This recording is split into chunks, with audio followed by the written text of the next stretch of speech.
Assalamualaikum warahmatullahi wabarakatuh. Perkenalkan, nama saya Damar Jati Sidik, NIM 36210036. Apa kabar teman-teman? Sehat semua ya? Alhamdulillah. Pada video kali ini, saya akan menerangkan atau menginformasikan tata cara ibadah haji. Teman-teman udah tahu belum tata cara ibadah haji? Kalau belum, mari kita belajar bersama di video ini. Yang pertama itu ada ihram dan niat. Tetapi sebelum ihram ada sunnah-sunnah yang harus kita perhatikan nih teman-teman. Apa aja ya? Yang pertama itu mandi. Terus yang kedua menggunakan pakaian ihram. Untuk laki-laki itu menggunakan dua buah kain yang tanpa jahitan. Satu untuk menutupi bagian bawah dan satu untuk menutupi bagian atas. Kalau untuk perempuan tidak ada pakaian khusus untuk berihram. Biasanya menggunakan pakaian putih sih. Yang ketiga itu disunahkan untuk berwudu. Dan yang keempat disunahkan untuk sholat sunnah 2 rakaat. Lanjut. Untuk melakukan ihram itu ada niatnya. Apakah teman-teman semua udah tahu? Kalau belum, ini dia niat.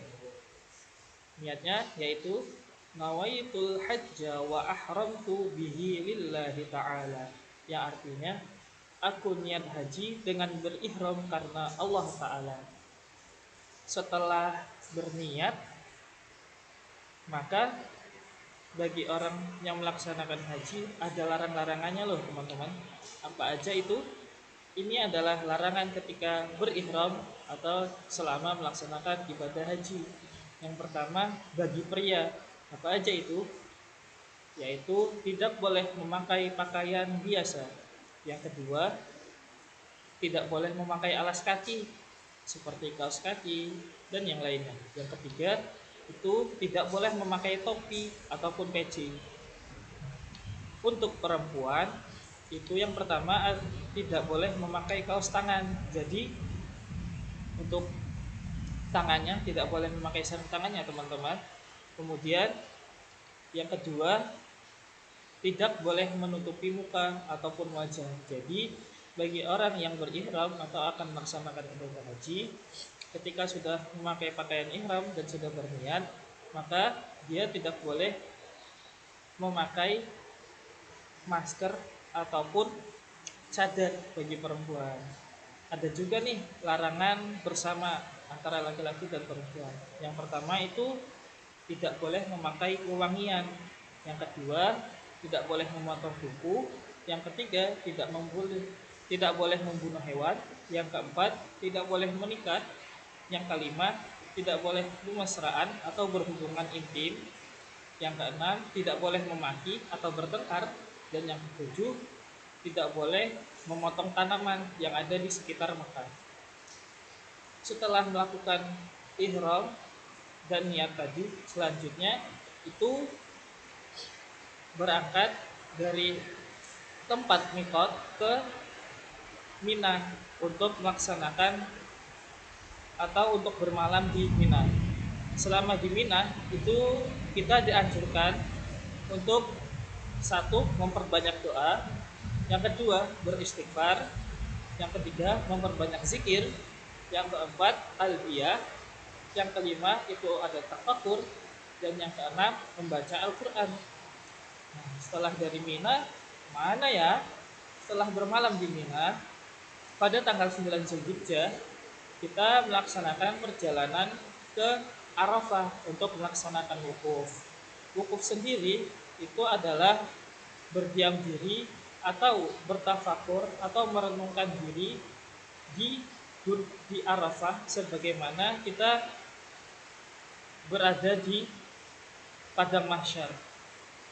Selama di wukuf Arafah kita juga dianjurkan atau disunahkan untuk yang pertama memperbanyak doa, yang kedua memperbanyak istighfar, yang ketiga memperbanyak zikir, yang keempat talbiyah, yang kelima tafakur, dan yang keenam membaca Al-Quran. Nah, wukuf Arafah ini dilaksanakan pada tergelincirnya matahari ketika di atas kepala. Jadi setelah waktu sholat zuhur, dan sholat zuhurnya itu dijamak takdim dengan asar dan dikosor. Seterusnya setelah dari wukuf di Arafah, kita melanjutkan ke mabit atau bermalam di Musdalifah. Ketika sampai di Musdalifah, para jamaah itu melaksanakan sholat maghrib, sholat isya, dan sholat subuh ketika waktu sholatnya sudah masuk. Dan di Musdalifah juga kita dianjurkan untuk memperbanyak doa, memperbanyak istighfar, kemudian bertafakur dan membaca Al-Quran. Pada tanggal 10 Zulhijjah kita melaksanakan jumroh akobah, yaitu melempar jumroh sebanyak 7 kali. Dalam perjalanan Musdalifah ke jumroh akobah ini, dalam perjalanan kita disunahkan atau disuruh untuk mengambil atau membawa batu-batu kecil dengan jumlah tertentu. Setelah melaksanakan jumroh akobah, kita akan melaksanakan tahallul. Nah, tahallul ialah memotong rambut. Nah, jika laki-laki, maka diharuskan untuk mencukur habis atau gundul botak ya. Bagi perempuan itu hanya secukupnya saja. Setelah melaksanakan tahallul, kita melaksanakan tawaf ifadah. Tawaf ifadah ini ialah mengelilingi Ka'bah sebanyak 7 kali berlawanan dengan arah jarum jam. Jadi ketika kita berjalan, pundak kiri kita atau bahu kiri kita itu menghadap ke Ka'bah. Dan dianjurkan pula untuk keliling untuk 1 sampai 3 itu disunahkan bagi laki-laki berlari-lari kecil, dan 3 sampai 4 putaran itu berjalan biasa. Akan tetapi bagi perempuan itu tidak dianjurkan untuk berlari-lari kecil.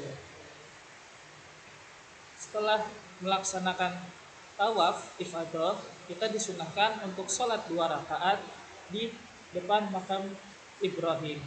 Setelah melaksanakan sholat 2 rakaat, maka kita dianjurkan untuk meminum air zam-zam yang sudah disediakan. Setelah melaksanakan tawaf ifadah, kita dianjurkan atau berikutnya adalah sa'i, yaitu berlari-lari kecil dari Bukit Safa ke Bukit Marwah sebanyak 7 kali. Setelah melakukan sa'i, para jamaah haji itu kembali ke Mina untuk bermalam di Mina. Dan seperti biasa di Mina dianjurkan untuk memperbanyak doa, berbanyak istighfar, zikir, tabliyah, tafakur, dan membaca Al-Quran. Setelah keesokan harinya, kita dianjurkan untuk melempar jumroh. Jumroh di sini ada 3, dimulai dari jumroh ula. Dan setelah melempar jumroh ula, maka kita disunahkan atau dianjurkan bergeser ke kanan menghadap ke arah kiblat, kemudian berdoa.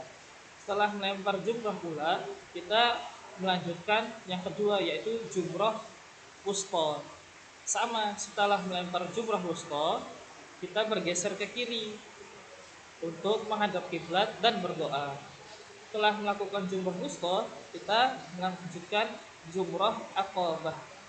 Nah, tetapi setelah melakukan jumroh aqabah ini, kita langsung berjalan tanpa melaksanakan doa. Setelah melaksanakan jumroh, kita kembali ke Mina untuk bermalam lagi.